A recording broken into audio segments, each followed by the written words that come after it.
All right, this is our last new content before spring break, and we are going to talk about the main type, the second main type of sequences and series, which is a geometric sequence and series. So the other day we did an arithmetic sequence and series, and with arithmetic, the big idea is that we have a common difference. So that means that we are going to add or subtract the same number to get from every term.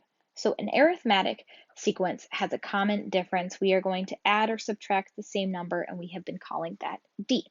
So if arithmetic takes us to each number by adding or subtracting, then geometric is going to take us to the next number by multiplying or dividing. So a geometric sequence has a common ratio between the consecutive terms. So if I took any two terms, one after the other, and divided them, I should get the same number. And so this also means that we are going to find the next term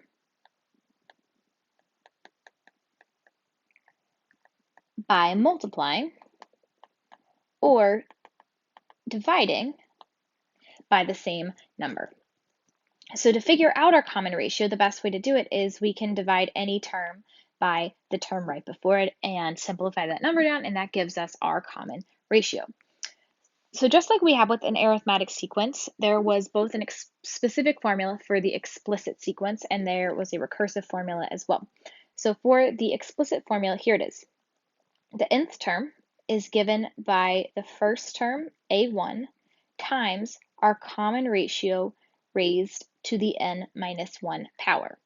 Just as a quick note, we see this n minus 1 comes up a lot, and the idea here is that if I have the first term, I don't want to multiply the first term the first time by my ratio. So if my first term is 4 and I'm trying to multiply to get to the next term by 3, I don't want to start and multiply by 3. So that's why we put n minus 1 up here, because that starts the multiplying when we get to term 2, term 3, term 4, and so on.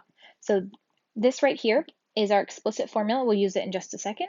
And then for the recursive formula, we always start off with naming our first term, a1. And then the nth term is now the n minus 1, the term right before, times our ratio. So we get to the next term by multiplying. That ratio can either be a number greater than 1 or less than 1. And then we have this last thing that might come up, the terms that are between two non-consecutive terms of a geometric sequence are called geometric means, and we might see what that looks like later. So here's the first one. We have this sequence, 2/3, 10/3, 50/3, and 250/3. When we get to mixing them back together, we'll have to determine if a sequence is geometric or if it is arithmetic. And so if you first want to start with arithmetic, you can see if you're adding the same thing each time, but it looks like the numerators are going up by different numbers. So we're not doing that as we multiply. So in order to find r, the rule said that we take any two consecutive terms and we divide them. So let's say that I took 10/3 and divided it by the term right before it, which is 2/3. I could have also written this as a mixed fraction. So now remember that when I divide, it's the same as multiplying by the reciprocal. So I can make this 10/3, change it to multiplication, and then flip this times 3/2. And then now all of a sudden, the math becomes easier. The 3's cancel, the 10 reduces, and leaves us with 5. And that leaves us a common ratio of 5. Now, usually just to be safe, I like to double check it. So to make sure that the pattern works, I do it at least one more time. So let's pick the next consecutive terms, 50/3. You divide by the term right before. So this time it would be 10/3. I'm going to change this to multiplication. So times 3/10. The 3's cancel, and then 50 divided by 10 is in fact 5. So that means that our common ratio is 5. So each term is multiplied by 5. So for the recursive formula, this is usually the easiest place to start. We always start with our first term, so that's a1 is equal to 2/3. And then the an term, the nth term of this, is the previous term, an minus 1, times our ratio. So it's going to be 5 times an minus 1. So I take 2/3, plug it in for n minus 1. That would give me term 2. 5 times 2/3 does give me 10/3. And then next up for our explicit formula, for that formula, and you can look back up at the top, it's the nth term is the first term times your ratio to the n minus 1 power. So the a sub n term is equal to the first term, 2/3, times my ratio, and I usually put it in parentheses, of 5 raised to the n minus 1 power. So there it is. That's our explicit formula. This will give us any term. If we plug in any value of n, it will give us that numbered term. So now, if I am looking for the 10th term, I want to find a sub 10, and that's going to be 2/3 times 5 to the 9th power. So then now, as we go and we work this through, I'll use Desmos for this example. So you want to make sure that you follow order of operations here. The 2/3 is not being raised to the 9th power, so it would be 2/3 and then times 5 raised to the 9th power. If you're on the calculator, on the TI, as long as you have a multiplication symbol before, it shouldn't. And then we get a very large number, which is 130. Let's put that in fraction form. I like the fraction form. So in fraction form, that gives us 3906250 over 3. And if you wanted to work this out by hand, the best way would be to do 5 to the 9, multiply it by 2, and then write it over 3. All right, that is our 10th term. Okay, so the next up, now that we've seen how to write an explicit and recursive formula, let's look here. It asks us to find the first term of a geometric sequence with a2 equals 6 and a5 equals 1 over 62. So the idea being here that term a1 would be our first term. Term a2 we know is 6.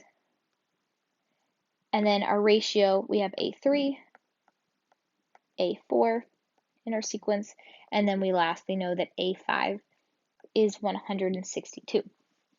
So then that means that we would have to multiply by r one time, by another time,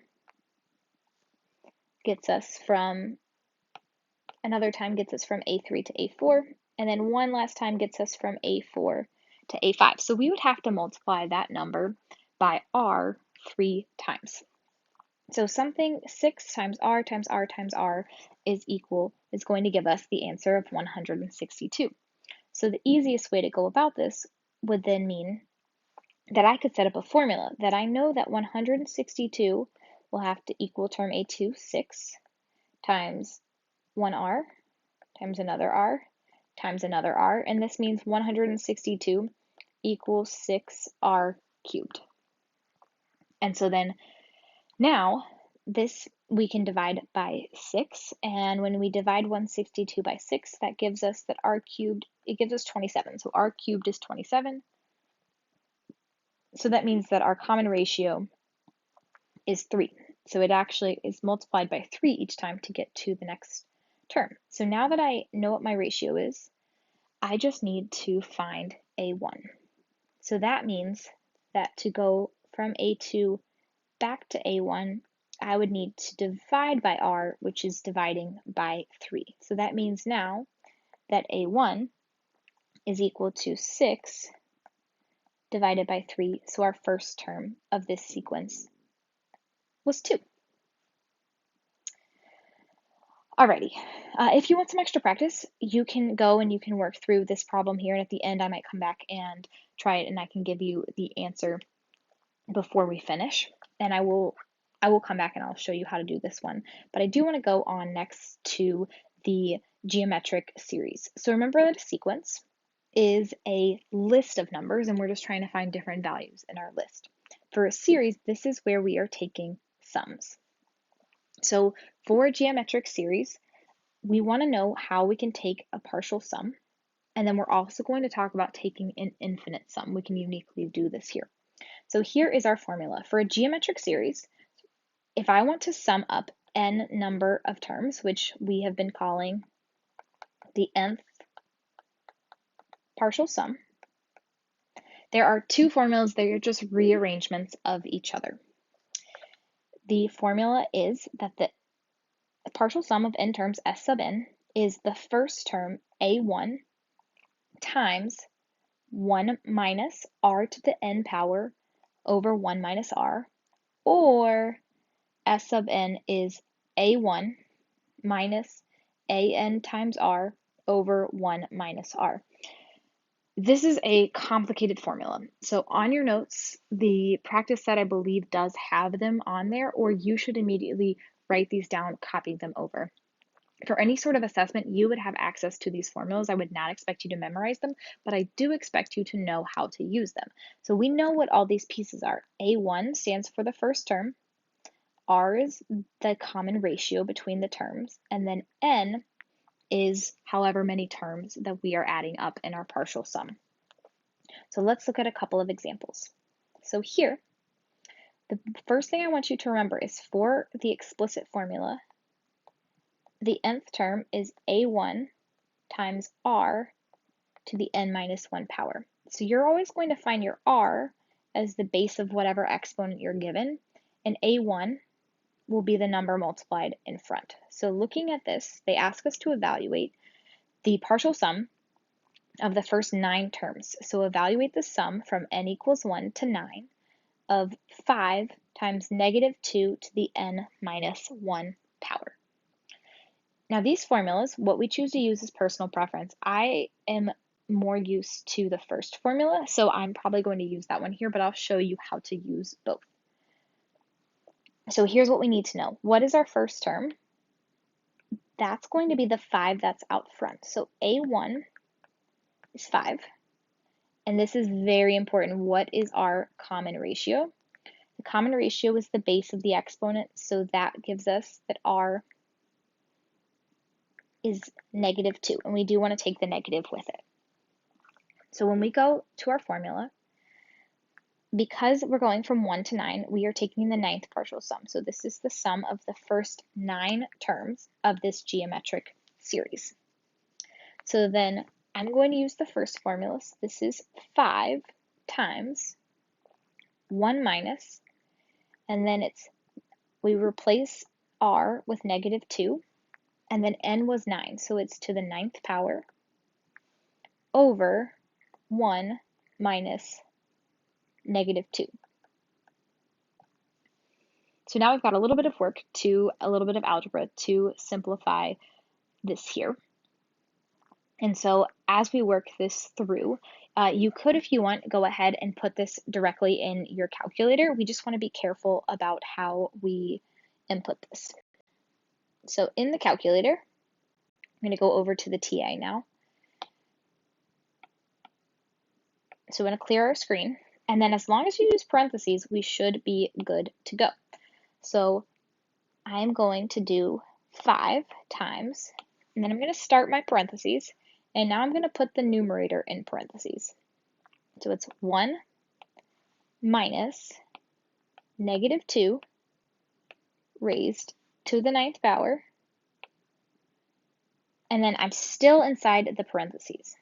So divided by, and then 1 minus negative 2 becomes 1 plus 2, or you could also just write 3 if you wanted.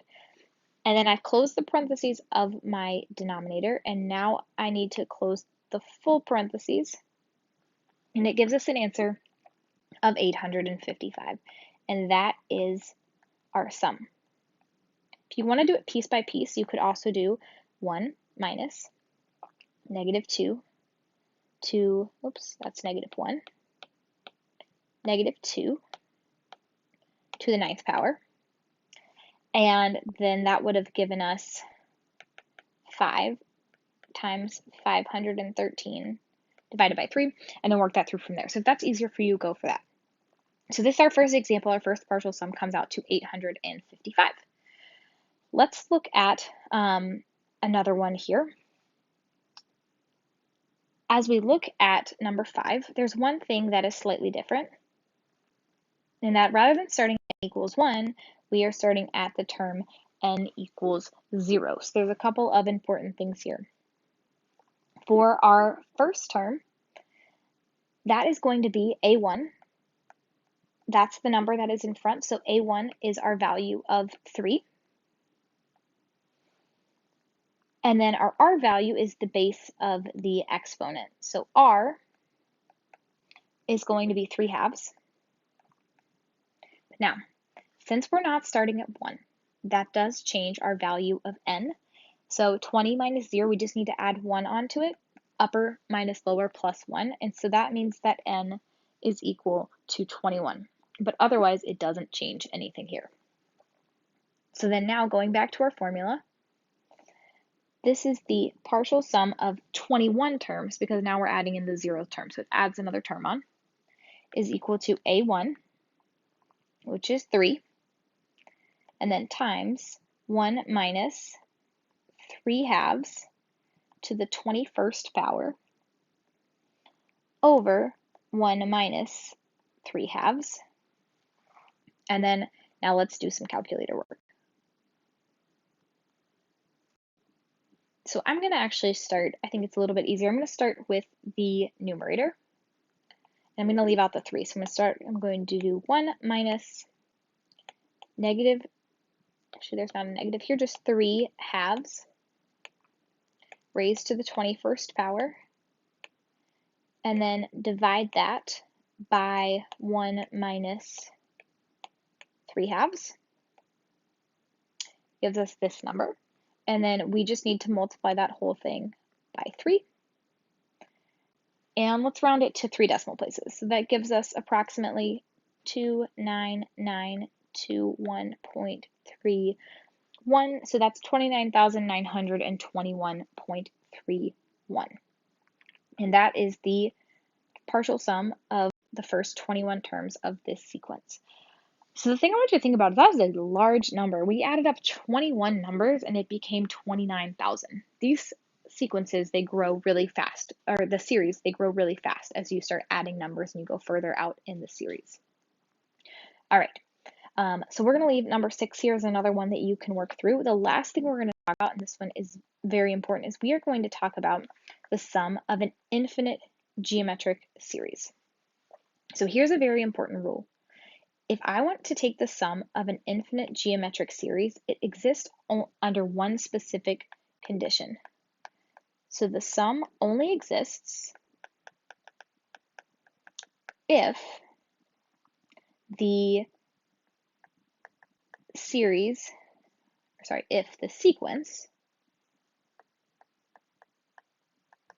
is convergent. And then the way to tell that this is convergent is this means that the ratio, the absolute value of the ratio, so it could be negative or positive, has to be less than 1. So it has to be a fraction that's less than 1. If that is the case, if and only if, then the sum, it's a lot easier, is the first term, a1 over 1 minus r, something that's amazingly simple for something pretty complicated. So here, as we look at this example, they ask for the sum from k equals 0 to infinity of 1/2 to the k power. As you think about this here, when we think about what this is actually adding up, as I plug in 0, anything to the 0 power is 1. This is 1 plus 1/2 to the first power is 1. 1/2 to the second power is 1/4, so it's 1 plus 1/2 plus 1/4 plus 1/8, and then that could keep going. We're going to add this up all the way to infinity, but as you notice, these fractions are getting smaller and smaller and smaller. Eventually, they're going to be so small that they'll essentially go to 0. So each time, although we're adding something on, we're adding something tiny, and so the number will eventually stop. So the first term, well, we can see as we wrote it out here, you can just even plug in 0. The first term was 1, and each time our common ratio is 1/2. Now this ratio checks the box. It is a value that's less than 1, so I can use my formula. So the sum of the infinite geometric series, so I usually write this S infinity, is equal to the first term, so 1 over 1 minus r, which is minus 1/2. And when we work this through, this gives us 1 over 1/2.